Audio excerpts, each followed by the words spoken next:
Hey babe, I'm doing my intro. Good morning, everybody. Good morning. I was saying, I have a confession. If you know my channel and if you know me, and if I start my day with a lemon water, that means something bad happened last night. Fruit and nut mix attack. So much fruit and nut mix. Whenever I film stupid trucks, can we not? Thank you. Teags and I are at the gym. We're going to do a little workout and then probably grab some food. I will give you a debrief after our workout and just admit my sins. Bye.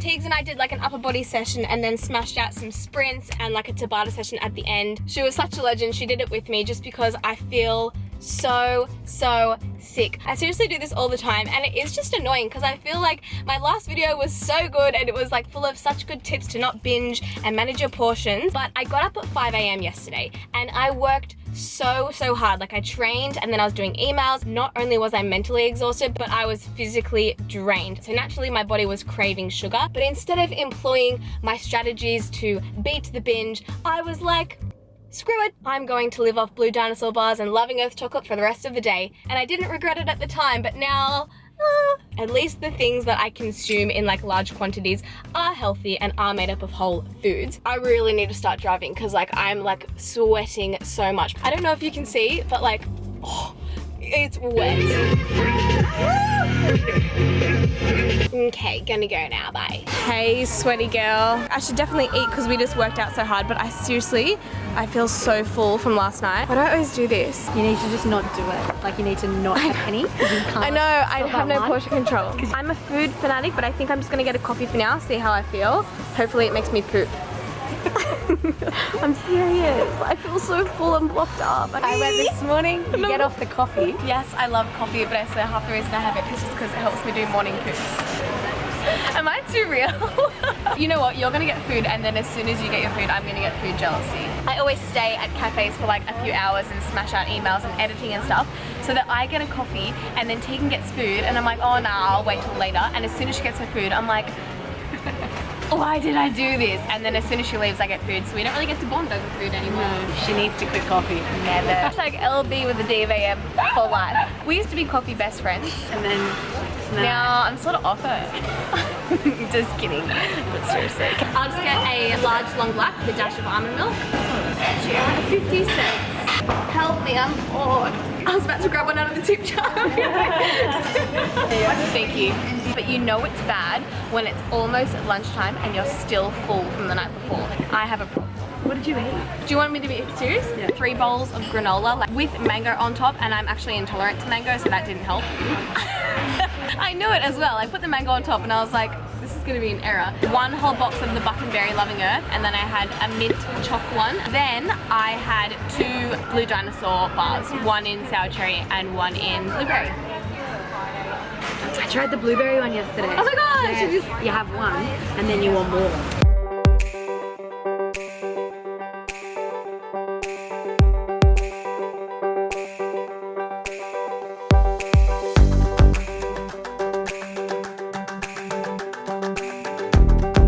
It's just so beautiful and sunny, and now it's like torrential rain. I'll move inside. Have beautiful food. And I just took my shoes off and got comfortable.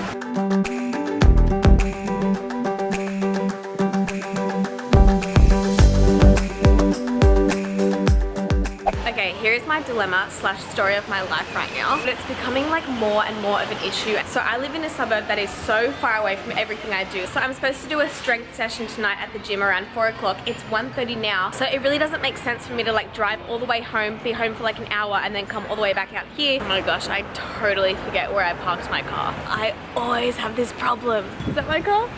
No. There she is, the sneaky girl. You guys know I'm all about the positive and happy vibes on my channel, but I just want to have a little bit of a vent. Do I have sweet potato in my teeth? Yeah, not really. And I love my family, I love my sisters, but it's just like the location that my house is in is just not convenient for me at all. And also, I have been making the coolest recipes lately, and I can just never film them because there's always people in my kitchen, and also the lighting in my kitchen's like really dark and grainy and blah blah blah. I would just love to move to a space that I feel like I can be creative in, and it's bright and it's always ready for filming, and I could just like share so many more cool tips with you and like cool recipes. To me, that is the key to maintaining a healthy and fit lifestyle, is like mixing up your recipes. And I feel like lately I've just been showing you my same tuna salad, so I need to mix it up, but people are always in my kitchen and I can't film. Anyway, here's my predicament. Number one, I'm just trying to work out if I can afford to move out, and number two, I couldn't move out by myself because like the area that I want to move to is quite expensive, so I need to like have another roommate to help me pay for the rent. So I could totally move in with Kurt, and Kurt is 100% keen. Obviously, you guys know we get along so well, and I think living together would be so much fun, but I am, I guess, a little hesitant and scared because we've only been together for 4 months. That's not a long time. On one side, it's like when you know, we get along so well, we have really similar morals, values, and our lives just sort of mesh together. But at the same time, am I just like in this love bubble? Am I in the 4-month love bubble and it's just gonna like explode? I don't know. Oh, anyway, that is my predicament right now. I feel like my channel is gonna go from here to like here when I move out, because I'll just be able to do the coolest stuff when I want, how I want. And wouldn't that be fun? Like a moving vlog. I feel like it would be very stressful but very entertaining, and I love to mix it up, you know? This is why I keep perfume in my car, because I live out of my car these days and showers are overrated. Perfume shower. Yuck, I'm such a grub. Okay, well, I'll go suss it out. I'll go down there now and see if there's like some tables for us. Bye, girl. Bye. Yes, hey. Oh, it's very windy. Did you get your eyebrows done? Yeah, my eyebrows are red. This is Rhiannon, my cousin. She was in my vlog and everyone's like, oh, it's her older sister's lesbian girlfriend. No, it's not. Yes, that's mine. Oh, how cute's that little jug? Thank you. Look at that size difference right there. I know. Try some. I'll scull the whole thing. Just have a sip.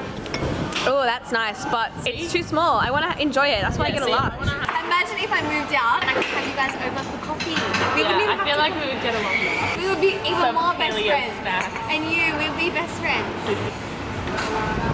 Same thing. Okay, my turn. I'm sweaty. My minion's off. Turn it off.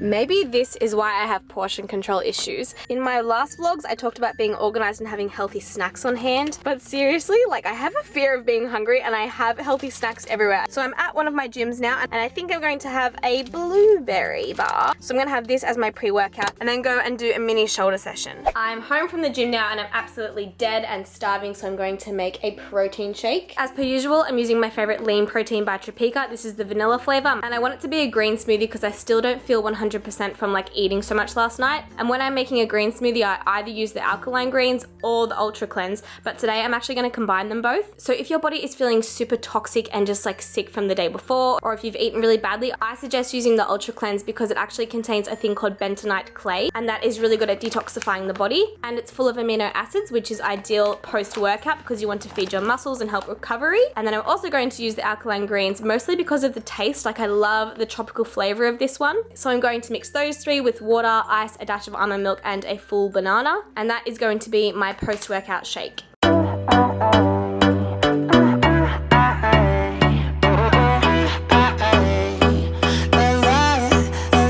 I don't wanna know who's taking you home, I'm loving you so,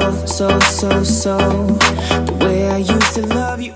Last night I had the most delicious dinner. I made a bunch of vegetables and my source of protein was slow cooked lamb shoulder. I haven't had lamb in so long and it was so juicy and delicious, and my healthy source of fat in the meal was half an avocado. So I had that, and then afterwards I still was feeling a little bit peckish because I did train really hard that day, and like I always say, I have a humongous appetite. So I had a peppermint tea, this paleo high protein nut and seed granola, and then I had a whole box of my Loving Earth Berry Buckenberry chocolate. But honestly, I feel no guilt for having the entire box because like I said, Tegan and I trained really hard yesterday. My body was aching, I was starving. Like I was genuinely hungry, my stomach was grumbling, so I listened to my body. I posted this image on Instagram and I asked you guys if there was like a specific topic that you guys wanted me to talk about. So a question a lot of you guys were asking is why I'm no longer vegan and my thoughts on veganism. So I'm just going to talk about that really briefly. Just a mini disclaimer before I start, I'm not hating on vegans at all. Even though I'm not a vegan myself, I have loads and loads of vegan friends. They love it, their body thrives off it, they're happy and healthy, they look amazing, feel amazing, and I'm genuinely so stoked for them that they found a style of eating that works and is maintainable for them. However, with myself, I was vegan for, I'm probably gonna get these wrong. I think I was vegan for like 6 months and I was raw vegan for 3 months. Originally, I dabbled with veganism and started researching it because of my skin. As you guys know, this whole channel was basically made because I had extremely bad hormonal acne. I didn't really enjoy being vegan because number one, I felt restricted. At the start, it was okay, but I was always hungry. And so I talked to some of my vegan friends and they were like, oh, maybe you need to increase your fats because when you're vegan, you're basically just living off carbs. Like it's a very high carb diet and lots of the things that you're eating are very low calorie. So technically you need to eat a lot of food to like maintain your muscle mass and all that kind of stuff. So I did it right. I read the 80-10-10 book. I read the China study. I did a lot of research and I did it in the right way. But I just did not feel good. Number one, I felt like I was always getting sick. Like when I'm about to get sick, I get a really sore throat and I feel lethargic and tired, and I felt like that all the time. And I do have low iron levels, like I'm naturally low in iron, so it was really hard for me to get my vitamin B in because if you don't have enough vitamin B, then your body can't absorb iron properly. So that was a whole nother story. So I was always lightheaded. I felt really weak at the gym. I lost all of my muscle mass. Me and my body, like I can consume a lot of protein and a lot of fat and stay pretty lean. Like my body needs a lot of protein to function. I am quite a low body fat percentage, so I do need a lot of protein and I feel like I run the best of animal protein. And also I'm intolerant to soy and I didn't know that at the time, but I was always feeling sick and my stomach was always in knots and I just always felt blocked up. My digestion was not good. Then the cravings started. I started craving tuna and eggs, yogurt, dairy. I was craving literally every single animal product, and I was also finding it hard to eat out sometimes. Like I have a huge appetite, and at some restaurants, like the only thing I could get was like a bowl of vegetables, and I didn't want to have hot chips. I was tired, I was craving meat. I was even having dreams about like steak and fish. It was like so weird. And then I sort of reached a turning point when I went to my uncle's farm. They have a farm and they raise cattle and like sell it for beef and stuff like that. And so I was talking to him about veganism, and he's like so beautiful and so open-minded, and he took me to like where they look after the cows and he shows me like how they live, and it's just like it's nothing like the documentaries you see. And that sort of opened my eyes. Like a lot of documentaries are made from a biased perspective. Like normally the people who are making the documentaries are vegans themselves, so they'll purposely find clips of like the worst of the worst. And I'm not saying it's fake, it's definitely true. There are some abattoirs and places that are horrible for animals, but in my opinion it's your job and my job as a consumer to determine what you support. I always try to make sure I'm buying free range, grass-fed, organic, or even if you can find like a local farm where you can like see the chickens living or you can like see the cows living, that is your best option. So yeah, that's sort of the animal rights section discussed. I started eating meat again and I just felt like a rush of energy. After a few months I transformed into like a paleo-based diet and I have never felt better. Like I've never really been able to sit down and say I will eat this way forever, and I'm 99% sure that I can say I'm gonna be paleo-based forever because I've never felt so energetic and happy and content, and I just feel like I'm not missing out. Like I've never felt deprived on a paleo-based diet and I'm not craving anything. Like yeah, I crave fruit and nut mix, but I can eat that. I crave bananas, I can eat that. I crave meat, I eat it. It's just a way of living that is so conducive to my needs and my cravings, and I think it's awesome if you can find that yourself. My channel is not about promoting a paleo-based diet. You guys ask how I eat and I tell you. If you're a vegan, that's awesome. If you're paleo, amazing. If you're a vegetarian, ketosis. If you live off Doritos, that is fine as well. Like it's your life, it's your body, do whatever you want with it. But yeah, my thoughts on veganism are like very mellow. I'm not an extremist, like pro or against in any way. I just think like, you know what's right for your body, listen to it, don't listen to anyone else. Like I said in one of my last vlogs, I am not the Regina George of health. Only because I say eat sardines doesn't mean you have to live off sardines. I think everyone's body is a little bit different. One of my best friends, she thrives off carbohydrates. Like she lives off pasta and rice, and she is a rig. Like her abs are crazy. But if I have like one serving of rice, I blow out. But I can eat so much avocado, nuts, seeds, high fat meats and oil, and I feel like that really sheds me down. But then as soon as she has some avocado, she blows up like a balloon. She's not intolerant, she just doesn't really absorb fats very well. Anyway, I feel like this filming has gone for a really long time, so I'm going to wrap up this vlog now. I hope you guys enjoyed it, and I hope I didn't offend anyone with that whole vegan spiel. Like, I really don't want to. You guys asked me to discuss that topic, so I did. If you enjoyed this video, please give it a thumbs up, give it a like because it really supports my channel, and make sure to subscribe because I upload new videos every 3 days. Bye!